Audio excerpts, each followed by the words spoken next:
வணக்கம், நான் உங்கள் ஆதனி பேசுகிறேன். உங்க ஃபேவரட் சேனல் பிரசன்த் கட்ஸ்லேக்கு வரவேற்கிறேன்.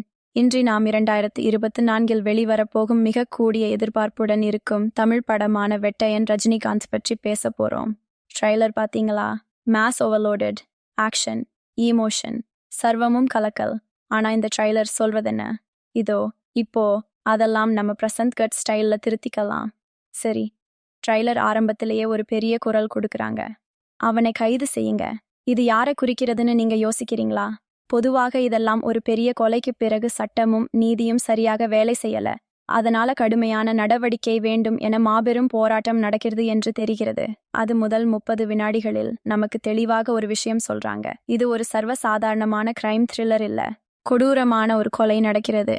இந்த குற்றவாளியை கண்டுபிடிக்க ரோடில் எந்த சான்றுகளும் இல்லை என்கிறார் அதிகாரிகள். இதுவே முக்கியமான சூழல். குற்றவாளி எப்படியோ தப்பிச்சு போயிடுறாரு. சட்டத்தை காப்பாத்தலைன்னா நீங்க உடனே ரிசைன் பண்ணுங்க.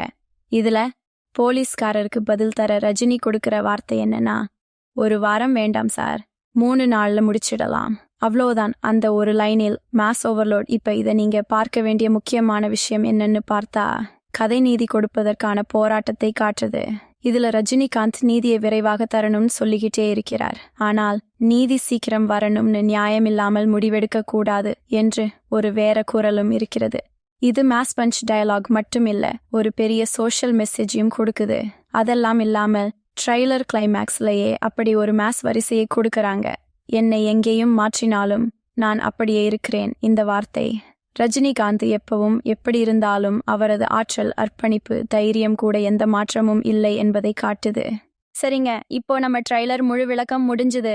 உங்களுக்கு இந்த வீடியோ பிடிச்சிருந்தா லைக் பண்ணுங்க, கமெண்ட் பண்ணுங்க. இம்பார்ட்டன்ட்லி நம்ம சேனலை சப்ஸ்கிரைப் பண்ணுங்க. அடுத்த வீடியோல வேற ஒரு மாஸ் டாபிக்கை நம்ம பிரசன்த் கட் ஸ்டைலில் பேசலாம். நன்றி.